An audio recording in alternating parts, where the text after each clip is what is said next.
दोस्तों FSSAI में Hindi translator की वैकेंसी निकली हुई है। Food safety and standards authority of India, जिसे FSSAI शॉर्ट में कहा जाता है। तो चलिए देखते हैं कि हिंदी ट्रांसलेटर की कितनी वैकेंसी निकली हुई है और कौन कौन से पोस्ट निकले हुए हैं। बेसिकली हम यहाँ पर हिंदी ट्रांसलेटर की ऊपर चर्चा करेंगे और भी काफ़ी सारे पोस्ट निकले हुए हैं food safety and standard authority of India में। तो चलिए देखते हैं इसके नोटिफिकेशन में क्या क्या दी गई है। तो चलिए शुरू करते हैं। सबसे पहले आप देख सकते हैं food safety and standards authority of India, जिसे FSAI ऑफ इंडिया भी कहा जाता है। FSA कहा जाता है, यानी फूड स्टैंडर्ड जितने भी खाने की जो चीज़ें होती है आप उसमें देखेंगे FSSAI की जो है टैगिंग वहाँ पर रहती है। Direct recruitment of various post in food safety and standards authority of India FSSAI। Part 1 general person दिया है हमें food safety and standard authority of India.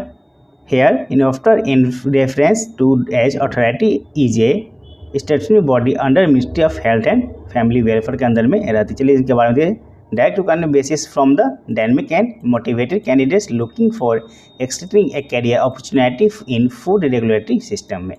चलिए यहाँ पर उन्होंने मेंशन कर दिया, हम देखते हैं इस बैटी के ऊपर। पहले उन्होंने मेंशन किया है candidates to ensure their eligibility for the post. क्या आपका जो क्वालिफिकेशन मांगा गया आपका वो क्वालिफिकेशन है कि नहीं, आप पहले से चेक कर लिए, इन्होंने यहाँ बोला है। चलिए जो मेन पॉइंट है मैं उस पर चर्चा करते हैं। सबसे पहले इसके इम्पोर्टेंस डेट्स के ऊपर। यहाँ का mode of application candidates are required to apply only online through the website www.fssai.gov.in, यानी food safety authority of India के वेबसाइट पे जाकर के आप इसे अप्लाई कर पाएंगे। No other mode for submission of application is available. Candidate are not be forward hard copy of online application to FSSAI, यानी आप फॉर्म फिलअप करने के बाद आपको हार्ड कॉपी वहाँ भेजने की जरूरत नहीं है। कई सारे डिपार्टमेंट होते हैं जहाँ बोलते हैं आपको फॉर्म फिलअप करने के बाद जो हार्ड कॉपी है, जो एप्लीकेशन फॉर्म है, उसे आपको भेजना है, सेंड करना है। लेकिन यहाँ पर आपको कुछ भी सेंड नहीं करना है, बस आप ऑनलाइन अप्लाई करेंगे, आपका काम हो जाएगा। देखते हैं इसके reported website link open for online registration of application and payment of fees charges 8 अक्टूबर 2021 से यह स्टार्ट हो जाएगी और last date of application 7 November 2021, यानी 8 अक्टूबर से लेकर के 7 नवंबर 2021 तक इसकी लिंक ओपन रहेगी। आप इसे कभी भी अप्लाई कर पाएंगे। Cut off date of eligibility and qualification criteria 7 November 2021, यानी 7 नवंबर से पहले आपकी जितने भी क्वालिफिकेशन की रिक्वायरमेंट की गई है एसेंशियल, वहाँ पर आपको हो जाए। चाहे आपका ग्रेजुएशन मांगे ग्रेजुएशन, पोस्ट ग्रेजुएशन मांगे ग्रेजुएशन, जो भी क्वालिफिकेशन मांगी आपको 7 नवंबर से पहले आपके पास हो जानी चाहिए। Tentative date of for availability for downloadable या download admit card CBT 1 state 1 का होगा आपका, जो पब्लिश करेगा बाद में। मैंने डेट मेंशन नहीं किया है। टेंटेटिव डेट ऑफ CBT 1 वहाँ पब्लिश करेगा, अभी मेंशन नहीं है। Date of CBT stage 2 exam would be publish on website. सारा का कोई भी डेट मेंशन नहीं है, वो बाद में आपको वेबसाइट पे देखने को मिल जाएगा। चलिए नेक्स्ट पेज चलते हैं।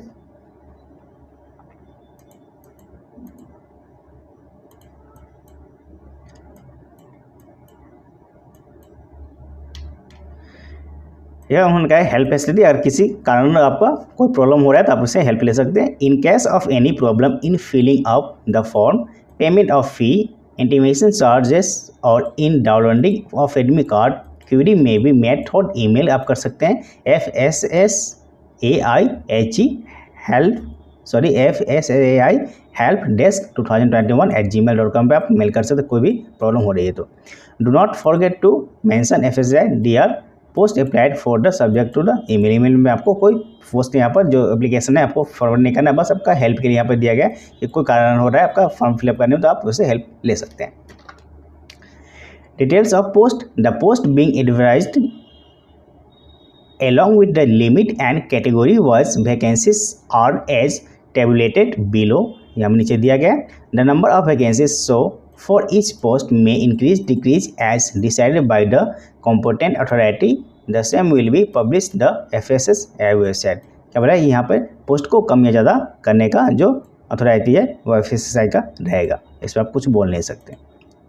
मान लीजिए यहाँ पर 4 पोस्ट है, इसको कम भी कर सकते हैं, ज़्यादा भी कर सकते हैं। यहाँ पे 125 पोस्ट है तो कम भी कर सकते, ज़्यादा कर दिया, वो उस पर डिपेंड करता है।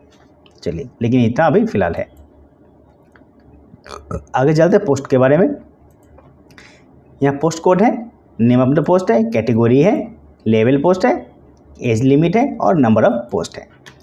नंबर 1 पहले में है, 05 पोस्ट कोड है, फूड एनालिसिस, इसका पे लेवल 10 रहेगा, age limit 35, number total post आपका 4 रहेगा। आपको कैटेगरी वाइज डिवाइड है, UR का 1, OBC का 1, SC का 1, EWS का 1।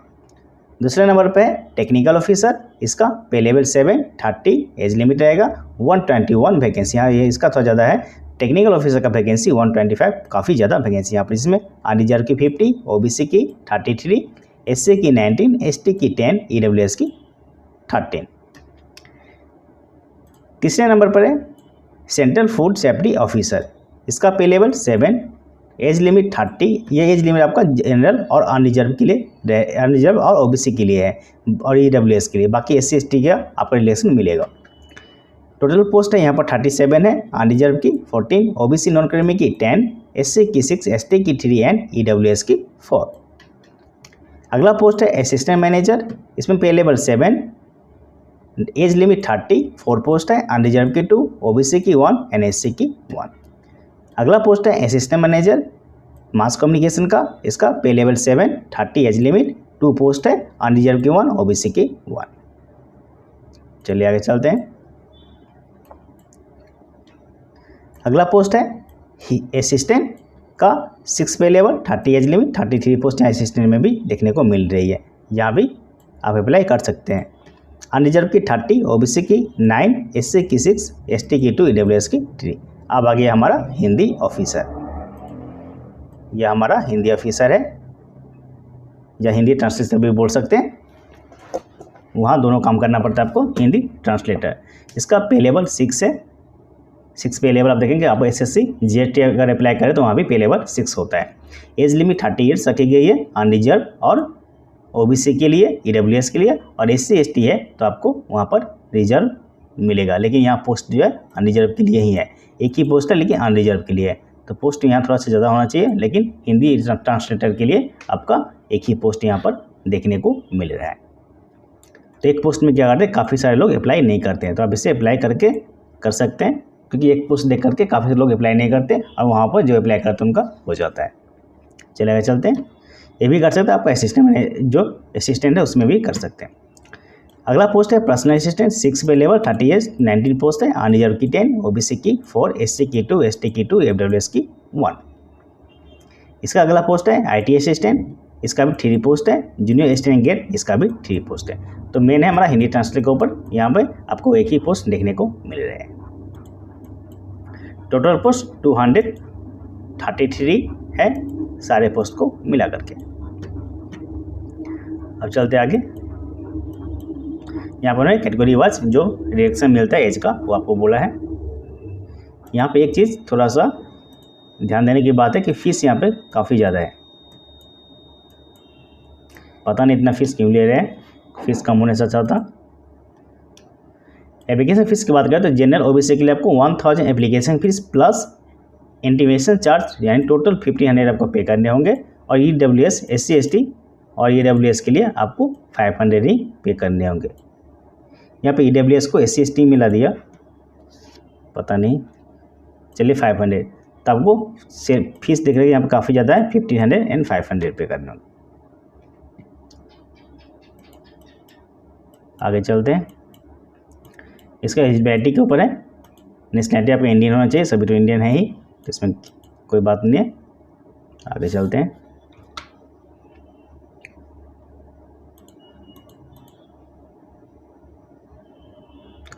अब है एग्जामिनेशन पैटर्न के ऊपर। इसमें क्या है, selection for the post will be done as per state given below, फॉरेन से रिटन टेस्ट प्लस इंटरव्यू होगा। टेक्निकल ऑफिसर का CBT 1 एंड CBT 2 होगा। सेंट्रल फूड सेफ्टी ऑफिसर के लिए CBT 1 and CBT 2। Assistant manager IT का state 1 sorry CBT 1 and state 2 या CBT 2। Assistant manager का स्टेट 1 स्टेट 2। हिंदी ट्रांसलेटर का CBT 1 यहाँ पर, CBT 1 एक ही एग्जाम यहाँ पर बोला गया, CBT 1 2 यहाँ पर नहीं है। और CBT आपका 100 कंप्यूटर बेस्ड टेस्ट आपका होगा 100%। यहाँ पर कोई इंटरव्यू का बात यहाँ पर बोला नहीं गया।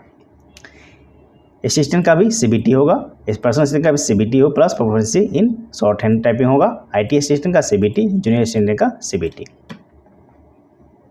यानी कंप्यूटर बेस्ड टेस्ट आपका होगा इसमें। पर्सनल हिंदी ऑफिसर के लिए, अब हिंदी ट्रांसलेटर के लिए आपका जो है इसमें कोई इंटरव्यू इसमें नहीं है।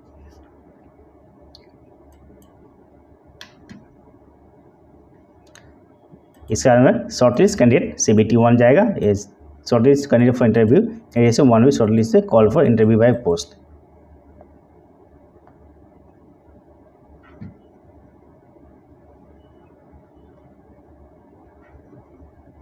इसके बारे में जो आप पर्सनल असिस्टेंट करेंगे तो यहाँ पर टाइपिंग लिया जाएगा। और कैंडिडेट रेशियो 1 भी shortlisted call for interview by for the post, जिसका इंटरव्यू के लिए पोस्ट है यहाँ पर उसको इंटरव्यू के लिए बुलाया जाएगा। आगे चलते हैं।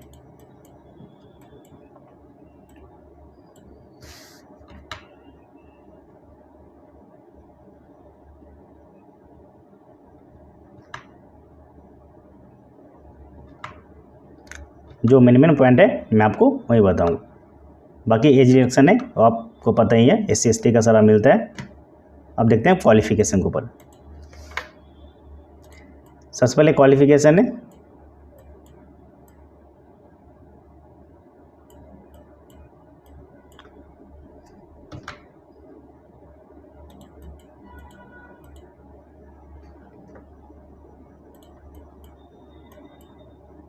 तो मैं साइज छोटा कर देता हूँ, काफ़ी ज़्यादा रहोगे। एजुकेशन क्वालिफिकेशन पहले है फूड एनालिसिस का, इसमें देख सकते हैं master degree in chemistry, biochemistry और माइक्रोबायोलॉजी, इन डायरी केमिस्ट्री और फूड टेक्नोलॉजी में आपका मास्टर डिग्री चाहिए। इसका एक्सपीरियंस भी मांगा गया है। टेक्निकल ऑफिसर के लिए भी अलग अलग, बाकी जो degree food technology, diary technology है आप देख लेंगे अगर आप इस पोस्ट के लिए अप्लाई करें। मैं चलिए हिंदी के लिए मैं हिंदी पे फोकस करता हूँ। हिंदी में अब आ गया हमारा Hindi translator.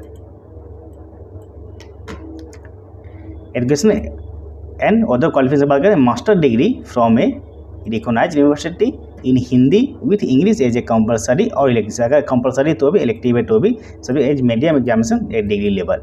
Master degree from university in English with Hindi as a compulsory और elective subject in medium examination degree level. Master degree from university in other subject Hindi और English with Hindi and medium. तो यहाँ पर देख सकते जो आपका SSC GST यानी जूनियर हिंदी ट्रांसलेटर में जो रिक्वायरमेंट की जाती है क्वालिफिकेशन की, सेम यहाँ पर वही की गई है।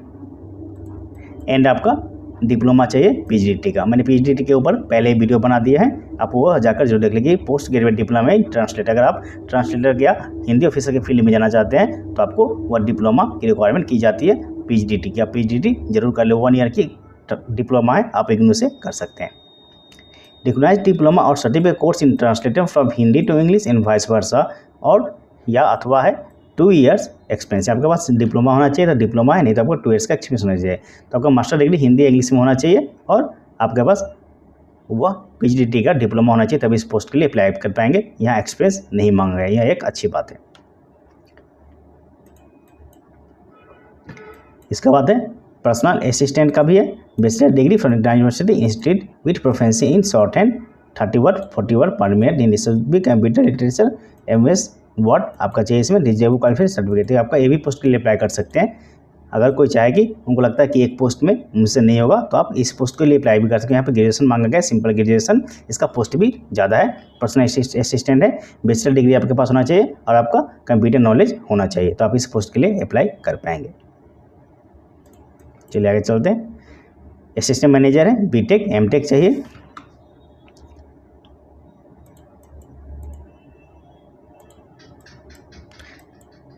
इसका बाद में है दूसरा पोस्ट है IT असिस्टेंट का, bachelor degree with at least 1 year PG diploma degree in computer application और इंफॉर्मेशन टेक्नोलॉजी और इक्विवेलेंट डिग्री इन फील्ड। यहाँ भी आपका अगर बैचलर डिग्री के साथ आपका post graduate diploma degree computer application में है तो आप इसे अप्लाई करेंगे। बैचलर डिग्री कंप्यूटर BCA भी है तो भी आप अप्लाई कर पाएंगे। अगला पोस्ट है assistant manager, post graduate degree in diploma full time course. यहाँ देखिए फुल टाइम दे दिया है इन, अच्छा मास कम्युनिकेशन इसलिए फुल टाइम दिया है, ठीक है।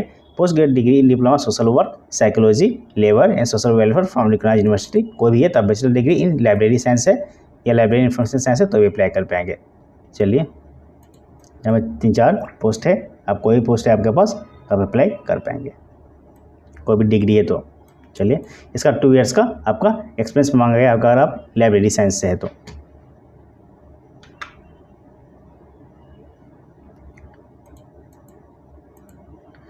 इसके बाद है एग्जामिनेशन सेंटर है, लगभग ऑल इंडिया आपका एग्जामिनेशन सेंटर है, आप कहीं भी दे सकते हैं। देखिए city name Agra, Ahmedabad HY, Ajmer, Aligarh, Allahabad, Alwar, Amravati, Amritsar, answer काफ़ी ज़्यादा है, गुवाहाटी, ग्वालियर, हिसार, इंदौर, जयपुर, काफ़ी सारे स्टेट में, किसी भी स्टेट में आप अपना एग्जामिनेशन सेंटर रख सकते हैं। हर स्टेट में है आपका, काफ़ी सारे सिटीज़ में किसी में भी आप ले सकते हैं।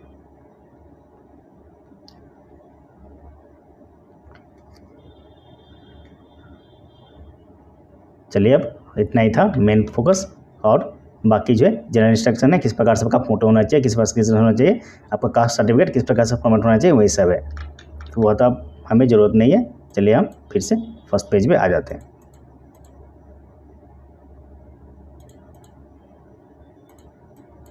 तो यहाँ पर हिंदी ट्रांसलेटर की आपके 1 पोस्ट है और असिस्टेंट के लिए आपकी पोस्ट है। आप इसे असिस्टेंट में भी अप्लाई कर पाएंगे अगर आप हिंदी ट्रांसलेटर अप्लाई नहीं करना चाहिए। अगर आप ग्रेजुएशन मांगी गई उसमें और कंप्यूटर नॉलेज मांगी गई तो आप उससे में भी अप्लाई कर पाएंगे। चलिए आगे चलते हैं। लास्ट डेट इसकी 7 नवंबर है, आप 7 नवंबर से पहले कभी भी अप्लाई कर पाएंगे। तो काफ़ी सारे पोस्ट इसमें है, आपको हिंदी ट्रांसलेटर के अलावा भी आपको ग्रेजुएशन लेवल की काफ़ी सारी पोस्ट है, आप उसमें भी अप्लाई कर पाएंगे। तो आज के लिए इतना ही। अगर आप हमारे चैनल पर नए हैं तो चैनल को सब्सक्राइब कर दें, जिससे हमारी आने वाली वीडियो आपको मिलती रहे। तो मिलते हैं अगले वीडियो में।